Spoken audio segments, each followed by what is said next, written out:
Welcome to the Aligned Leader podcast. Our guest today is Ari Asher, the Chief Operating Officer for Global Furniture Group USA. Ari has 30 years of experience in engineering, sales, business development, marketing, and operations across various industries and company sizes, from startups to publicly traded firms. He is currently serving as the COO of Global Furniture Group USA and aims to increase organizational efficiency and profit, enhance customer experience, and address pain points through better service, streamlined processes, and the use of technology. Ari is also focused on developing strategic initiatives for growth, driving organizational transformation with entrepreneurial methods, building talent, building talented, strong, and sustainable cross-functional teams, and leading business success from strategy to results. As you can already see, Ari brings a unique blend of sales, marketing, business development across multiple industry and global companies, as well as executive management, strategy, and execution. Welcome, Ari. Glad to have you on the podcast today.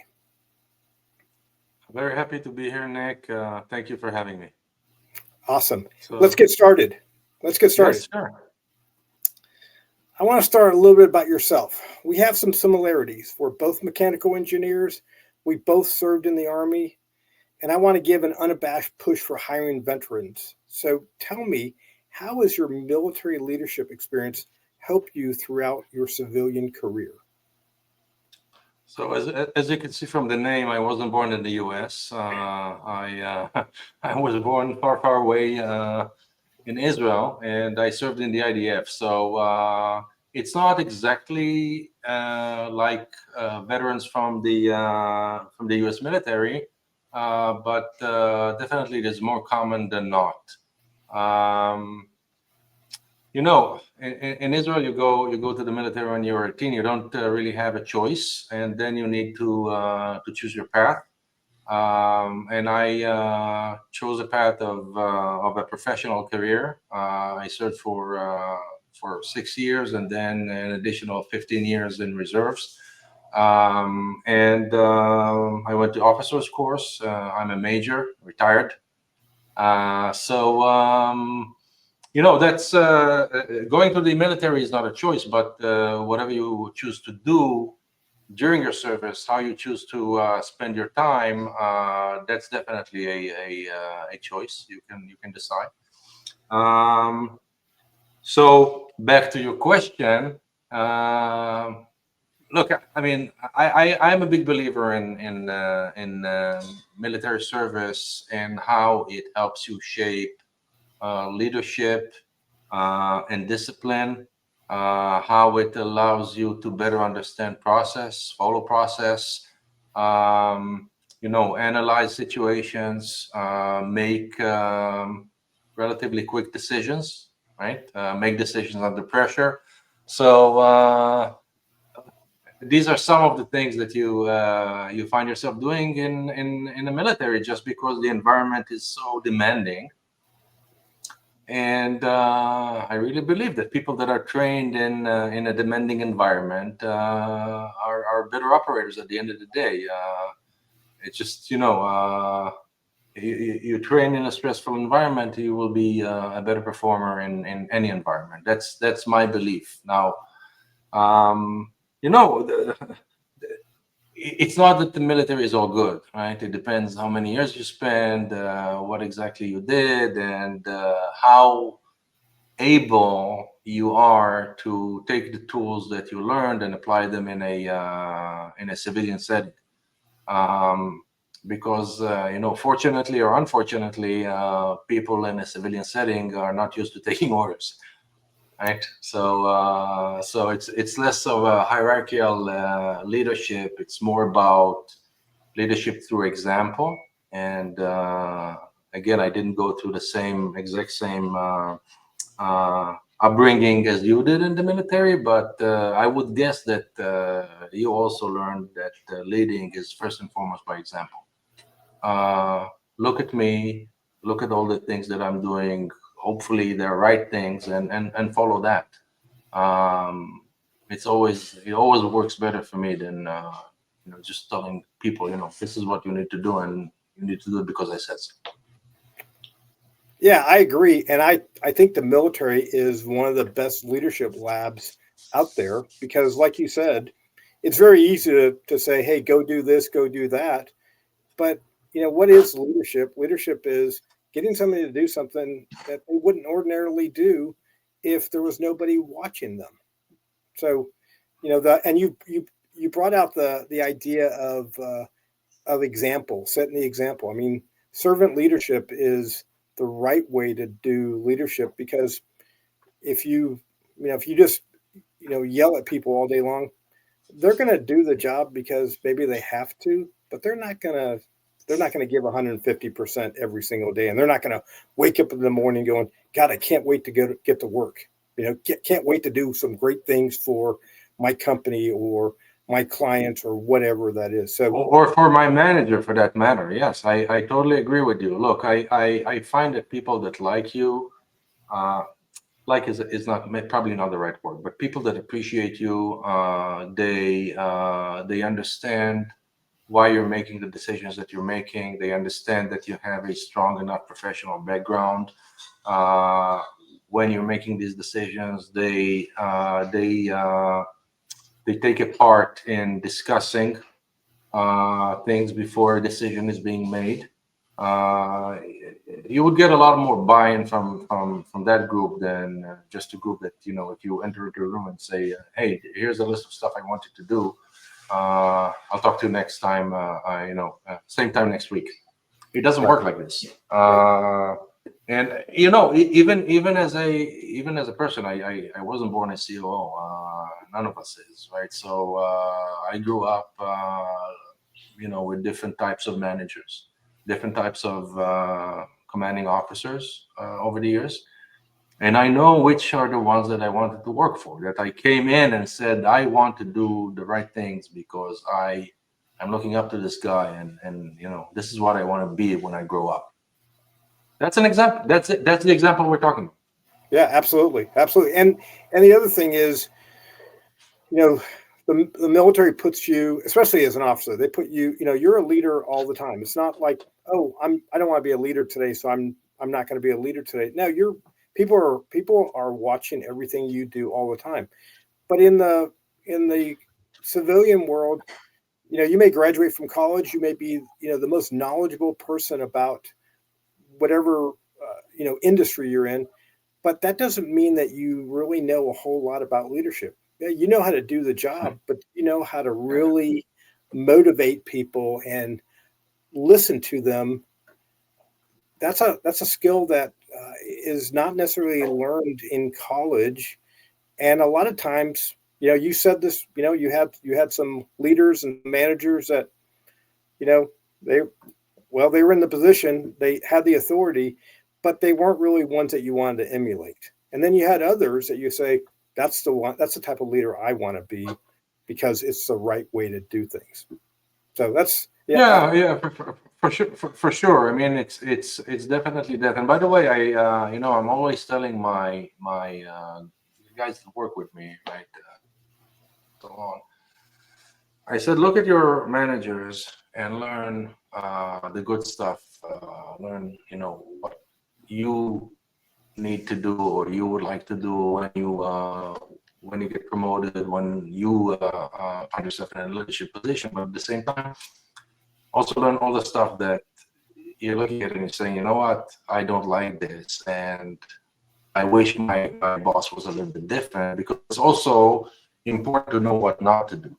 And we're all human, and none of us is perfect. And I can tell you that over the years, I worked for people that were great at certain things, but were not that great at other things, or and one way had were behaving in a way that I wanted to emulate, but they also had behaviors that I did not want to emulate. So I think that you need to continue learning and studying your entire life from the different experiences that you're going through, and take what you think is the right thing to do, and avoid the stuff that you see that doesn't work. It's not one way or the other. And by the way, a lot of it has to do with personality. Not everybody is a, great leader. I always used to say, in the military, you can some people can be the fiercest of warriors, but they're not necessarily the best officers, and they can be the best officers, but they're not necessarily the best chief of staff, because at each level that you go to, you need a different balance of skills.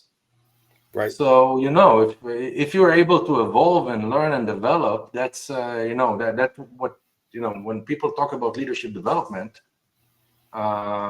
this is it. This is it. Otherwise, you probably you're familiar with the Peter principle, because you're in HR. Otherwise, you get people that get stuck in places where they get promoted until they get stuck and they can't be promoted anymore. And you look at your organization and you say, I have all these things, that all these people that are sitting in positions that they're not good at. Right. And you want to avoid that. So, it's Yeah. We used this is to how I call see things. Yeah. we used to call that getting promoted to the point where you're now incompetent, because Yes. you just can't do anything more. You're not the right person in the right position. Right.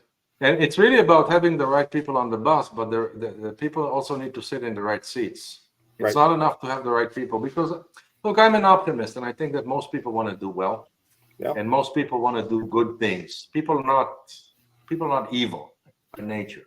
I'm a big believer of that. So it's just about finding where you can put them to extract the best of them, right? And if you see that they're struggling, try and help them to develop. In some cases, someone cannot develop into a role that he's not doing well in, but then he probably has some other strengths, and you can utilize them somewhere else. Absolutely. So Absolutely. it's never my way or the highway. It's about finding where you can extract the best out of people, and I think Right. that's a part of leadership. Yeah. No, I love that. I agree with that. And I had a boss once in the military that said, you're going to find two or three great leaders, emulate them, but the rest of the leaders, you can still learn from them. You can learn how not to do something, or, sometimes even a bad leader has a great idea and you can go, wow, you know what? I really did not care for this person, but he really understood this aspect very well. So, yeah, Right. I agree with you. Leadership is a lifetime learning skill, and I don't know that you ever get to the point where you go, well, I've, I've, I am the master now. I know everything that I need to know. No, there's always No, something. some people do. All right, some people do. Some people walk into the room, and that they believe that they're the smartest person in the room. But Yes, that's something else, right? I mean, there's. I think that there needs to be at least some humility in leadership. yes, absolutely. Uh, if you're not humble, people pick up on it, and I don't think that people like it. And really, again, you're leading a team, right? People have good ideas. They can be two layers below you and still have great ideas. And especially, I can tell you that I'm now in the furniture business. Okay, it's the first time that I'm in the furniture business. I don't know anything about furniture. Um, and I'm probably not going to know a lot because I can't get to that level of detail. But I'm aware of it. And I know that I have a lot of great people in my team that are experts in furniture. So why not leverage that? Yeah, It's absolutely. much easier than learning everything. Absolutely. And I mean, the other thing is, if the idea of servant leader versus the micromanager, the servant leader empowers their subordinates because everyone can contribute. And the ones that aren't contributing, well, they probably shouldn't be there. But everybody can contribute, delegate some of the decision making so that you're also training them to become better leaders, better managers. And now you're growing your own talent within, right? I mean, that's a principle that we use in the military. Hey, if the leader gets killed, the operation goes on. right? Right. You We know, don't stop. Yeah, we don't stop. yeah, yeah, But awesome. you touched a great point, because, and we're talking a lot about it right now because we're going through some processes internally, and we're talking about succession. And in succession, first of all, as a top level executive, dealing with succession, making sure that it exists in the organization, is a responsibility. It's not something that you can say, you know what, I'm not interested in doing that. I'm more interested in managing something else. Succession is a big part of what we need to do, and we need to make sure that we have people below us that can replace us. They can replace us if we move out, and they should replace us if we get stale. So that's one thing, and the other thing I think that, and I heard this, I think a week ago, we talked about succession, and someone told me succession is a legacy. Because you can think about succession as, oh, I don't want to do that because then I'm becoming replaceable because there are people under me that can take over.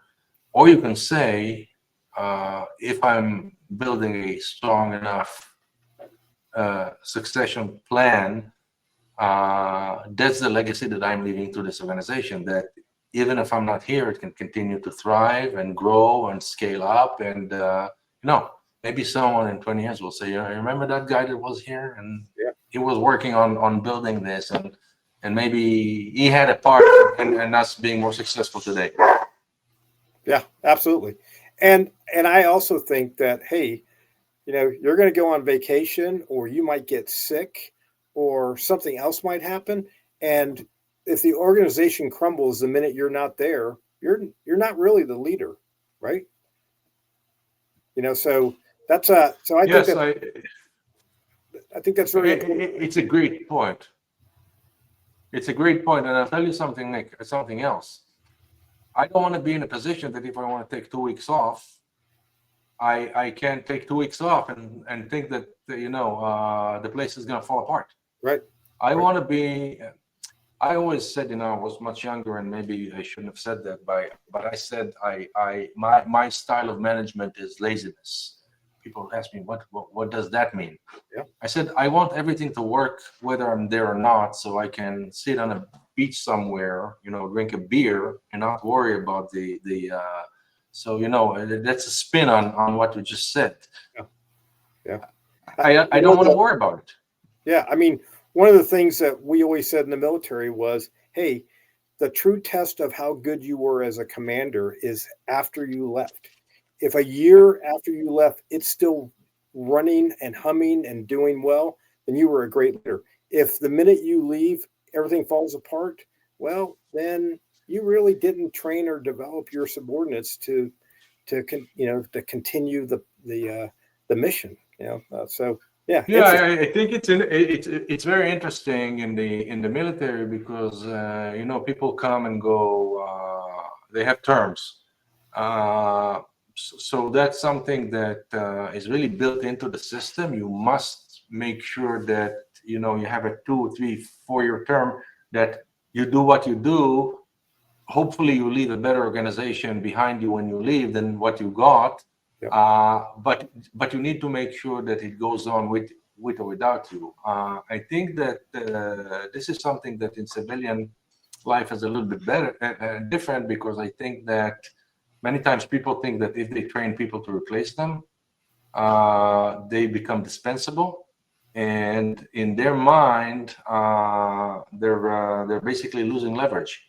Yeah. And by the way, it happened to me in my career where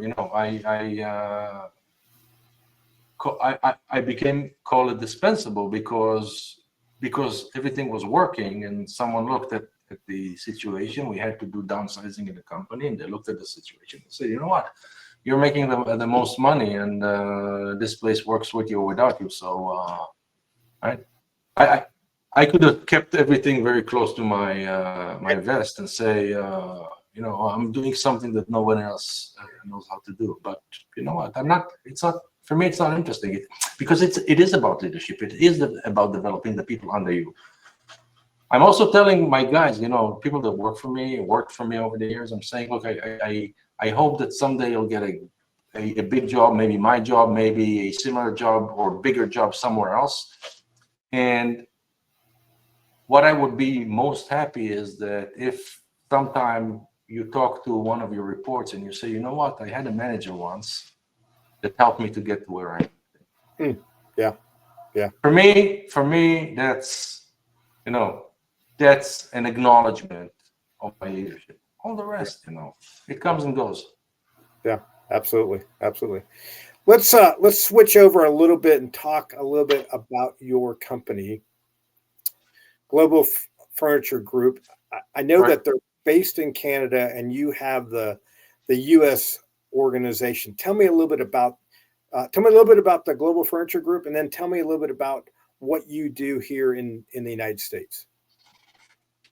Okay, so Global Furniture Group is a Canadian company. It's based out of Toronto. We are a privately owned company. We are one of the largest manufacturers of contract furniture or office furniture in the world. It's a pretty interesting organization, doing everything from manufacturing to marketing, sales, and distribution. The company that I work for in the U.S. is a wholly owned subsidiary by Global Furniture Group. We don't make anything in the U.S. really. We buy everything from our parent, but we are responsible for the marketing, sales, and distribution of Global Furniture products in the U.S. Okay. My role as a COO, I'm not responsible for everything. We have a team of excellent executives down here. My part is mostly operations, but operations a little bit wide. I'm responsible for logistics, distribution, HR reports to me, IT reports to me, customer support, pre-sale services, and some other functions. So I would say that other than marketing, product, sales, and finance, everything else reports to me, and basically I run the back of the house. Right? Okay. Yeah. It's very it's an interesting job. It's challenging. It's demanding. It's but I like it because it involves so many functions and so many cross functions that there's always something to do. Excellent. And I noticed off of the website, talking about some programs that Global Furniture Group does to give back to the community or bring value to its employees. And I noticed there were two things that stuck out. One was the environmental commitment, and then I noticed that you sell to hospitals, to healthcare organizations, so furniture there. And there was also a talk there about healthcare education. Can you talk a little bit about both, or a little bit about one or the other? Yes, I mean, contract furniture is used all over the place, right? But when we're talking about specific verticals, in a lot of cases there's an overlap. Because you can use a task chair or a desk in an office, but you can also use it in a doctor's office. So depending on the context, that might fall under workplace or healthcare. But and the same goes for education. But there are some significant differences between the verticals when you start looking at specific lines of products. For example, furniture that is being used in hospital rooms and patient rooms, right? These needs to be compliant with different standards. They may have they require different levels of or for different processes in order to clean them, right? Same goes for furniture that needs to be used in a education setting, because you can think about the wear and tear and abuse that goes on in the classroom versus someone's office. So there are differences in the standards that we comply with. There are differences in the materials that we're using, and in some cases in the designs when you look at the specific verticals. But at the end of the day, workplace furniture is workplace furniture. The difference is the specific subtleties that separate the different workplaces and how they affect the product that needs to be used. Yeah, that's mainly it. Yeah. Great.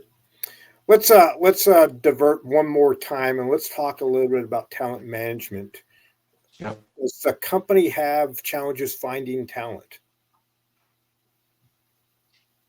Yes, always. Finding good people is always challenging, no matter where you are and what you do. I think that we're seeing some shift in the market over the past 6 months compared to the previous few years. I think that COVID played a huge role in people's perceptions with regards to workplace and what work is and where you can do it from. Right. So we're dealing with a lot of issues that we've never dealt before, like remote work, or to an extent, and some other issues. But look, I don't know, because if you look at the economic indicators, some say one thing, some say something different. But what we are seeing recently, especially in certain areas of the business, that the influx of good candidates is significantly improving. I can tell you that, for example, for customer care positions, for design positions, and also others, we used to have a really big issue finding people over the past few years, and over the past 6 months, it's getting a little bit easier now.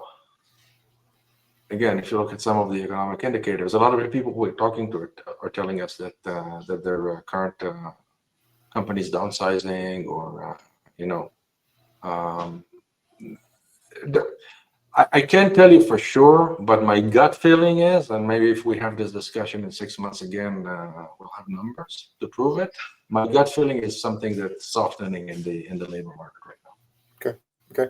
And is it just finding talent? But what about retaining talent? What kinds of things does Global Furniture try to do to retain good talent? We're a relatively small company here in the U.S., running around, call it 400 employees. The parent company up in Canada is significantly larger, but I think you'll see similar issues with other companies. First of all, sales is always churning faster than other positions. Right. But it's been like this in every other company I've been to.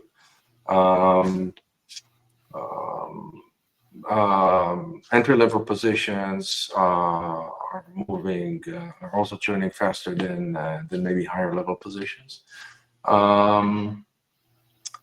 I don't think that we have a problem retaining people more than anyone else in the industry, or in companies similar size and scope.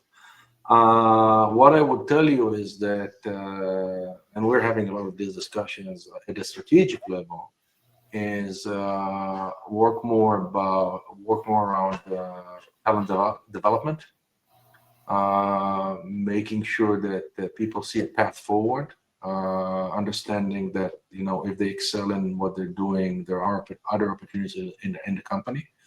And I think that's the way to go. And of course, everything that you know from anywhere else, benefits, events, making sure that people that the culture is the right one, that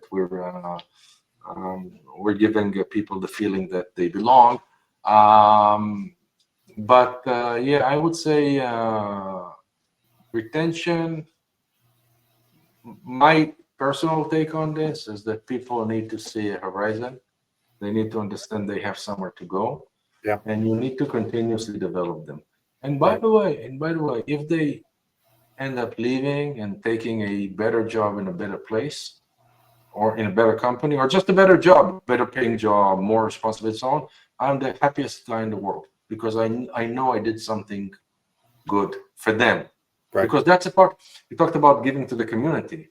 We never think about this. This Yeah. is the part of giving back to the community, is Yeah. developing people to be better professionals, to continue contributing, to grow. I'm a big believer in education and in development, leadership, and professional. Right. Right. I remember back in my military days, we had the opportunity to go to schools and go to other organizations. And although I never wanted to lose anybody, it's like, hey, if you really want to go to the school and the end result is you're going to leave my organization, more power to you, because you become a better asset for the military rather than just being a better asset for me. And so I like that, Yeah, that idea there of, hey, you know what, we if we're affecting people so that they are self-actualizing, and that may mean outside of your company, well, that's actually a good thing, right? It's not a bad thing. You don't want stagnant people. You want constant movement of great people, and you want people to say, yeah, you know what, I enjoy working here because, like you said, there is a runway for me to go to. I'm not going to be in this position for the rest of my life. There is the opportunity to grow and to learn and to advance. So I agree with you. I think that's yeah, extremely and you want to work with ambitious people because ambitious people tend to be, better achievers. And I also believe that if someone leaves and they leave on good terms, and they leave because they didn't have anything, they found something and they couldn't match it, right? And they right. tell you, look, I really enjoyed working here, but I need to do the. I'm always saying, do the right thing for yourself, do the right thing for your Yep. family, and be a good ambassador of Global, or Right. right. And these people are ambassadors. They will tell someone, I used to work for a great company. Yeah. Yeah. What's better than that? Yeah, absolutely, absolutely. No. And the other thing is, you're learning from them as well. When they leave, they could say, "Hey, here's, I don't. It's not that I dislike you or dislike the company. It's, hey, I'm looking for moving in a different direction, and that direction may not be available here. Well, that's food for thought for you as well to say, maybe we should, maybe that's a growth area that we could look at to see if we can retain people in that direction, in that area. So yeah, A 100%, 100%. And by the way, we do exit interviews, everybody that leaves, but we also do stay interviews. So oh, we don't okay, wait for them to leave. We don't wait yeah, for them to leave that, because that's good. that may be too late. Yeah, that's good. I mean, the idea of counseling. I remember, I worked in a couple of different organizations outside the military, and I remember, you did counsel. You always got your counseling right before bonus period, and so if for some reason you were not performing well, it was too late. Why didn't you tell me that 9 months ago that, hey, there's something I could do better? So yeah, I like. That's a whole different discussion. We probably need more time for that. But look, most of my guys have MBOs, and the MBOs are being tracked. They have clear KPIs, clear measurable KPIs. They're being tracked, Yeah, and they know where they stand. You can't come to an evaluation discussion, annual evaluation discussion, and have anyone be surprised. You can't, right, because if they are surprised, you didn't do a good enough job.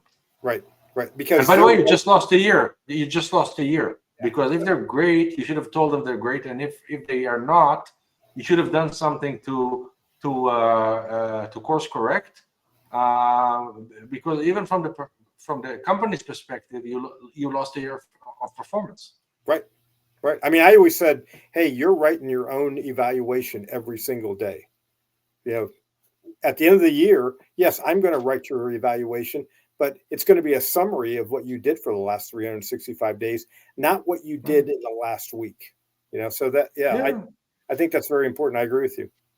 And you have one-on-ones with your reports. They need to be weekly or bi-weekly at least, and then people know where they stand. Yeah, absolutely. Absolutely. Well, Ari, any final thoughts that you would like to leave with our audience? Wow, my philosophy?